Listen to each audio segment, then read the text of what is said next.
ये जो धरती है ये मानव सभ्यता और इतिहास के, पृथ्वी के प्राचीन इतिहास का एक जीवंत प्रयोगशाला है। शिक्षा के क्षेत्र में 18,816 करोड़ रुपए का आवंटन किया गया है। अध्यक्ष महोदय, ये पूरा कुल बजट का 12% है। और अगर आज इस शिक्षा के बजट के लिए अगर आप कटौती प्रस्ताव रखते हैं तो मुझे लगता है कि आप झारखंड के भविष्य में कटौती चाहते हैं। कि ये जो बजट है अध्यक्ष महोदय, ये बजट शिक्षा व्यवस्था को सुधारने का बजट है। ये बजट जन जंगल जमीन को बचाने का बजट है। ये बजट सड़कें बनाने का बजट है। ये बजट हमारे पर्यटन को बढ़ाने का बजट है। ये बजट हमें हमारे युवाओं को एक अवसर देने का बजट है। और अगर इस बजट में कटौती प्रस्ताव की मांग आती है तो मुझे लगता है ये कहीं से भी जायज नहीं है। सारंडा, पाकुड़ और गुमला में इको पार्क और जैव विविधता के पार्क विकसित किए जा रहे हैं ताकि हमारी सरकार विकास के साथ साथ हमारी प्रकृति को भी संरक्षित करे। ये विचार हम लोगों ने रखा है। और इस वर्ष में 785 किलोमीटर नई सड़कों का उन्नयन मतलब अपग्रेडेशन होगा। 1200 किलोमीटर की जो सड़कें हैं उनका सुदृढ़ीकरण होगा और 35 ऐसे उच्च फ्लाईओवर और रोड ब्रिज का निर्माण करने का लक्ष्य है, जिसका ये पता चलता है कि हमारे झारखंड सरकार इंफ्रास्ट्रक्चर डेवलपमेंट के लिए बहुत काम करना चाह रही है। पर्यटन, वन एवं पर्यावरण, हमारे पथ निर्माण, स्कूली एवं उच्च शिक्षा विभागों में जो बजट आवंटन हुआ है उसके समर्थन में तथा विपक्ष द्वारा लाए गए कटौती प्रस्ताव के विरोध में मैं आपके यहाँ पे खड़ी हुई हूँ। सबसे पहले मैं ये कहना चाहूंगी कि इस वर्ष में अबुआ दिशोम बजट जो आप लोगों ने सभी ने सुना है, ये सिर्फ एक कागजीय दस्तावेज नहीं है। ये झारखंड की आकांक्षा है, ये झारखंड का भविष्य है और ये झारखंड का स्वाभिमान है और इसी को मजबूती से इस पटल पर रखा गया था। ये बजट उस विचार से आता है कि झारखंड का जो बजट है वो सिर्फ आंकड़ों में प्रदर्शित नहीं होगा, वो अंतिम व्यक्ति तक पहुंचने का काम करेगा और उसके विकास के लिए काम करेगा, जो आज भी जंगल में, पहाड़ों में, गांव में पूरी अपनी मेहनत के साथ अपना जीवन यापन कर रहा है। मैं जब सामने से हमारे विपक्ष के वरिष्ठ लोग इस बजट के लिए कटौती प्रस्ताव लाते हैं तो कभी कभी आश्चर्य होता है अध्यक्ष महोदय कि क्या इन्हें झारखंड की प्रगति दिखाई नहीं देती या ये उसे स्वीकारना नहीं चाहते। जब ये झारखंड बना था और बनने के बाद जब हमारी गठबंधन की सरकार इस जिम्मेदारी को संभाली थी, उस वक्त झारखंड का कुल बजट हमारा 86,000 करोड़ था, जो आज बढ़ करके 1,58,000 करोड़ हुआ है, जिसके लिए मैं वित्त मंत्री जी को बहुत बहुत धन्यवाद देना चाहती हूँ। मतलब कुल बजट का 70% की वृद्धि हुई है। ये जो वृद्धि है ये आंकड़ों की वृद्धि नहीं है अध्यक्ष महोदय, ये झारखंड के आर्थिक विकास की वृद्धि है आज। और ये जब वृद्धि हुई थी उस समय में सिर्फ झारखंड नहीं, देश नहीं, पूरे विश्व में महामारी की हालत हुई थी, आर्थिक संकट आया था और उस आर्थिक संकट में भी हमारी अबुआ सरकार ने अपने झारखंड के लोगों जो क्षेत्र में भी थे, अपने राज्य में सुरक्षित थे और जो राज्य के बाहर में भी थे, उनको भी बाहर से सुरक्षित लाने का काम किया गया था, जो काफी सराहनीय है। अध्यक्ष महोदय, मैं सिर्फ इतना कहना चाहूंगी कि उस वक्त में भी, उस कठिन क्षण में भी झारखंड की प्रगति में, उसके विकास में, उसकी गति में कभी भी धीमी और आप कह सकते हैं कि जिस समय में जब घर में किसी के ऊपर में कठिन समय आता है तो व्यक्ति उस कठिन समय को झेलने की क्षमता उसमें बहुत कम होती है, लेकिन हम लोग गर्व के साथ कहते हैं कि झारखंड ऐसा महान राज्य है जहां हमारे यहाँ के विधायक नहीं, हमारे मंत्री नहीं, हमारे राज्य के हर एक लोग, पत्रकारों को भी मैं बहुत धन्यवाद देना चाहूंगी कि उस वक्त सब लोगों ने मिलजुल करके, हाथ बढ़ा करके झारखंड के लोगों को सुरक्षित जगह में लाने का प्रयास भी किया था। अध्यक्ष महोदय जी, जब हम लोग बात करते हैं बजट बढ़ रहा है, क्वेश्चन ये आता है कि बजट क्यों बढ़ रहा है। मैं विपक्ष से यही सवाल पूछना चाहती हूँ कि अगर बजट बढ़ता है तो भी परेशानी होती है, अगर विकास होता है तो भी परेशानी होती है।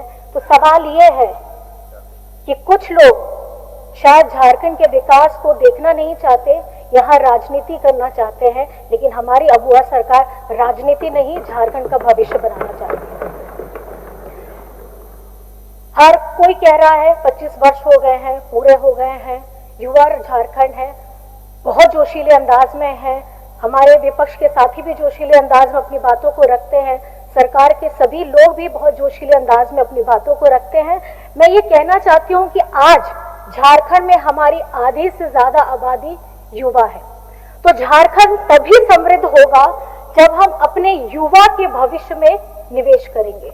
और इसी सोच के तहत इस वर्ष में 38,000 करोड़ रुपए का पूंजीगत व्यय प्रस्तावित किया गया है, जो पिछले वर्ष की तुलना में 8.5% अधिक है।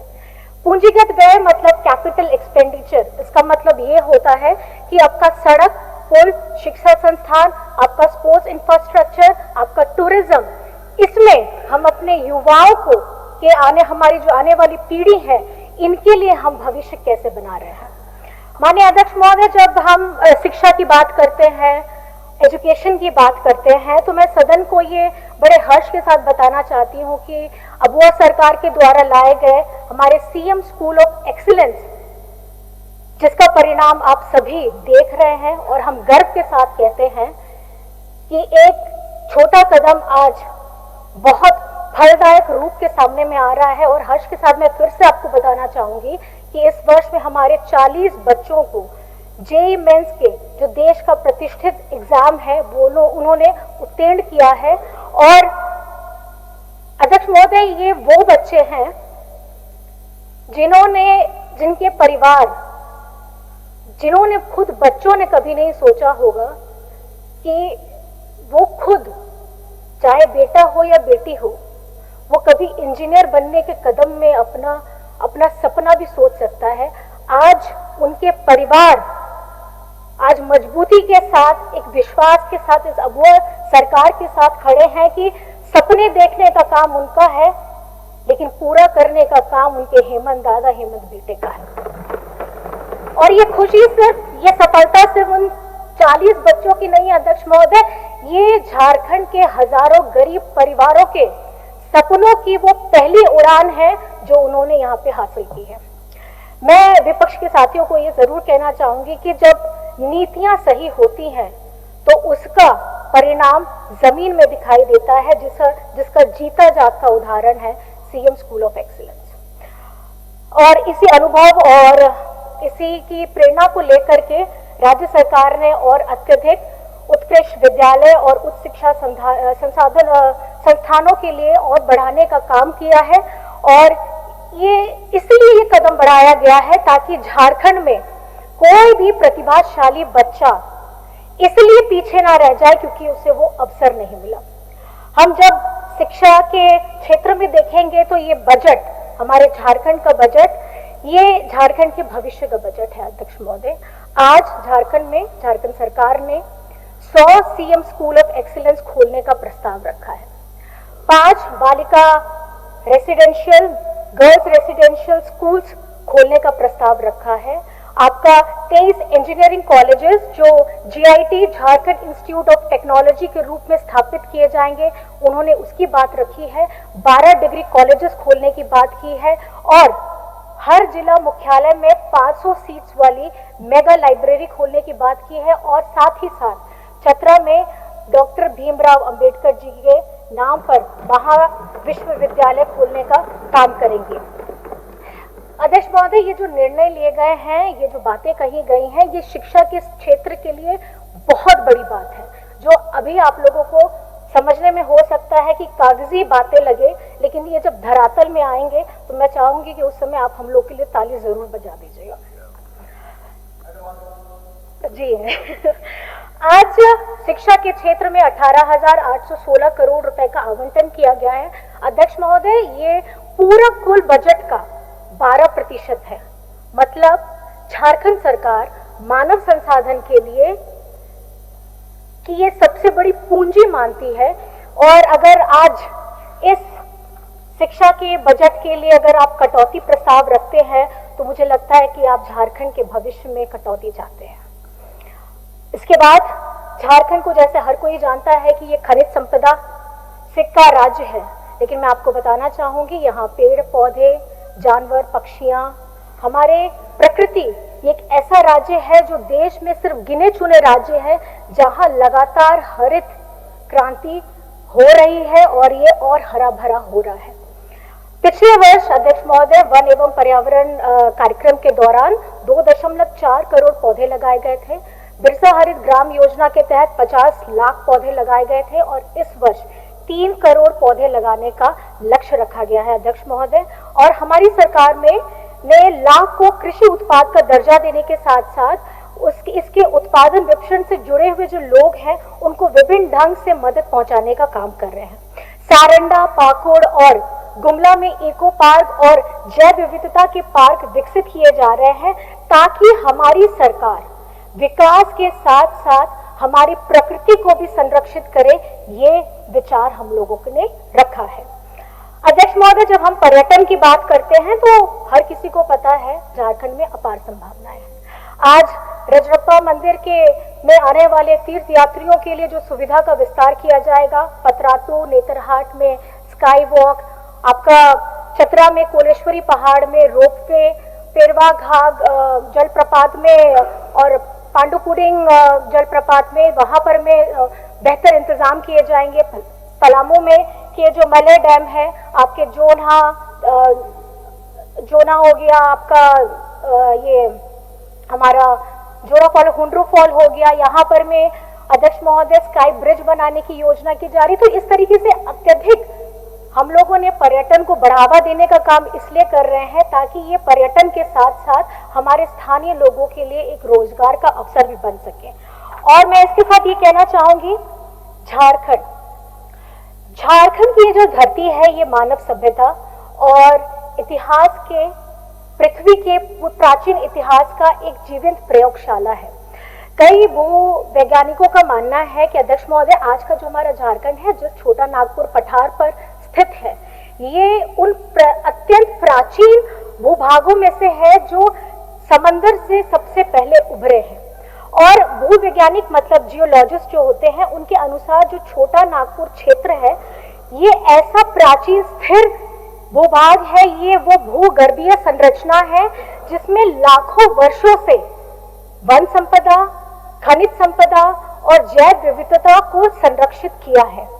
झारखंड में इस प्राचीन इतिहास के बहुत सारे उदाहरण हैं। मैं पहला बताना चाहूंगी, साहिबगंज जिला के राजमहल जीवाश्म उद्यान, जिसे हम फॉसिल पार्क भी कहते हैं, ये वो जगह है जहां पर में जो पाए गए जीवाश्म है, जो फॉसिल्स है, वो 10 से 14 करोड़ वर्ष पुराने हैं। मतलब ये उस समय का काल है जब बड़ी बड़ी वनस्पतियां होती थी और वहां पर में डायनासोर का युग होता था।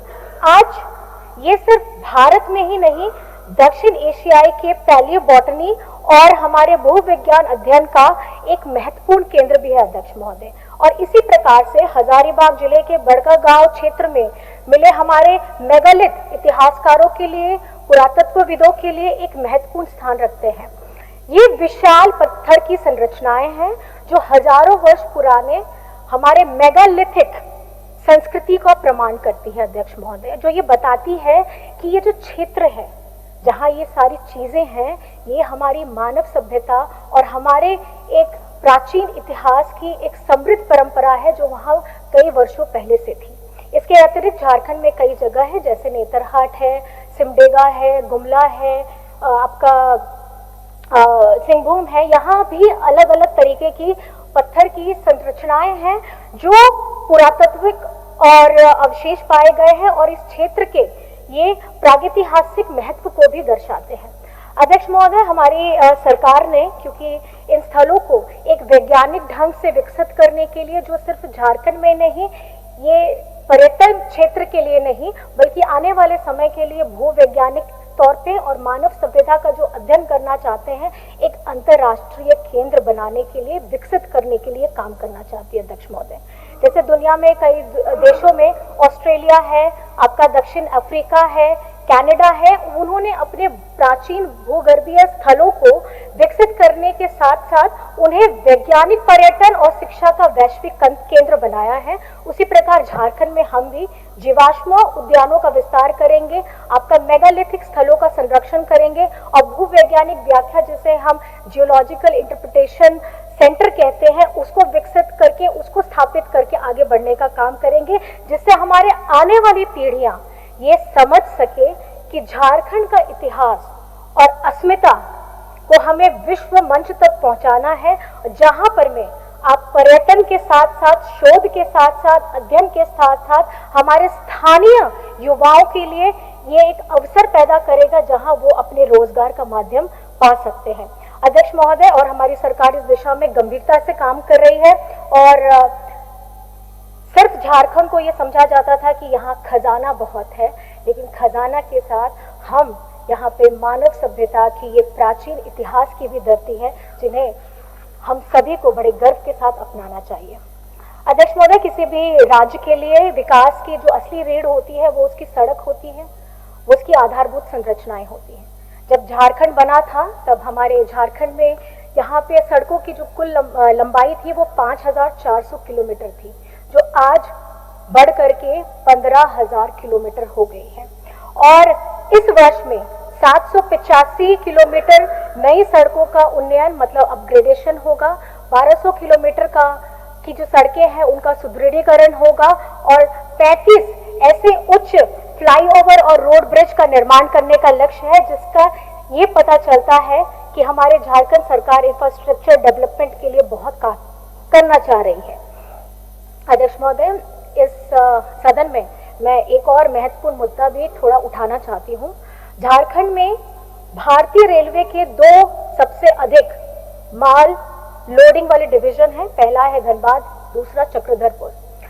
यानी रेलवे को चलाने के लिए झारखंड की बहुत बड़ी भूमिका है, लेकिन इसके बावजूद राज्य में हमें ओवरब्रिज, रेल क्रॉसिंग और हमारे यात्रियों की सुविधाओं की भारी कमी है। अध्यक्ष महोदय, इसलिए मैं सदन के माध्यम से भारत सरकार और रेलवे मंत्रालय को से ये आग्रह करना चाहूंगी कि झारखंड की योजनाओं को प्राथमिकता दी जाए और आमदनी और सुविधा विस्तार का एक संतुलन कायम किया जाए, जिससे हमारे झारखंड के लोगों को इसका ज्यादा मुनाफा मिल सके, क्योंकि रेलवे में झारखंड की भूमिका सबसे ज्यादा है, लेकिन बदले में झारखंड के वासियों को कुछ नहीं मिलता है। अध्यक्ष महोदय, हमारे माननीय मुख्यमंत्री जी अक्सर कहते हैं हमारे राज्य की सरकार गांव से चलती है, और हम गर्व के साथ कहते हैं, इस बात को स्वीकारते हुए कहते हैं कि आज हमारा गांव बेहतर मजबूत हो रहा है और उसके साथ साथ गांव में रहने वाले हमारी माताएं, बहनें, भाई, बड़े बुजुर्ग आज सम्मान के साथ झारखंड में अपना जीवन यापन कर रहे हैं। और गांव के बाद जब हम शहर की तरफ आते हैं, अध्यक्ष महोदय, हम आने वाले समय में आपने जिस तरीके से बहुत सारी, हम ये नहीं कहते कि हम आज छड़ी घुमा देंगे तो सारे काम तुरंत हो जाएंगे, समय लगता है हर किसी के लिए, जिसकी शुरुआत झारखंड में हो चुकी है। रांची हो, धनबाद हो, जमशेदपुर हो या हमारे राज्य का कोई भी जगह हो, जिस तरीके से हमारे इंफ्रास्ट्रक्चर डेवलपमेंट की बात हम करते हैं, हमारे ओवरब्रिज की बात करते हैं, 4 लेन की बात करते हैं, ड्रेनेज सिस्टम की बात करते हैं, हम उस पर अपने काम को पूरी दृढ़ता के साथ आगे बढ़ने का काम कर रहे हैं। अध्यक्ष महोदय, अंत में मैं बस अपनी बातों को समाप्त करने से पूर्व कुछ बातें बस कहना चाहती हूँ कि ये जो बजट है अध्यक्ष महोदय, ये बजट शिक्षा व्यवस्था को सुधारने का बजट है, ये बजट जन जंगल जमीन को बचाने का बजट है, ये बजट सड़कें बनाने का बजट है, ये बजट हमारे पर्यटन को बढ़ाने का बजट है, ये बजट हमें हमारे युवाओं को एक अवसर देने का बजट है। और अगर इस बजट में कटौती प्रस्ताव की मांग आती है तो मुझे लगता है ये कहीं से भी जायज नहीं है। तो मैं अंत में ये कहना चाहूंगी, झारखंड के मान, अभिमान, स्वाभिमान, हमारे झारखंड के लोगों के लिए इस बजट में खास करके आज के जो विभागों में जो संबंधित विभाग है, इसमें जो कटौती प्रस्ताव आए हैं, आप इसे अस्वीकार करिए और इस बजट के लिए जो आवंटन किया गया है उसे स्वीकारते हुए आप इसको एक हरी झंडी दिखाइए, क्योंकि ये बजट हमारे भविष्य का बजट है, जिसके साथ हम नहीं चाहते कि आप लोग और हमारे जो सामने में बैठे हैं, मैं आप लोगों से बस इतना आग्रह करना चाहूंगी कि कटौती प्रस्ताव में हम ये नहीं चाहते कि आप भविष्य में कभी भी कटौती के हिस्सेदार बने। हम चाहते हैं कि आप भी झारखंड के विकास में अपना पूरा सहयोग दें। इन्हीं बातों के साथ मैं बहुत बहुत धन्यवाद अध्यक्ष महोदय आपका करना चाहती हूँ। जय हिंद, जय झारखंड, जोहार।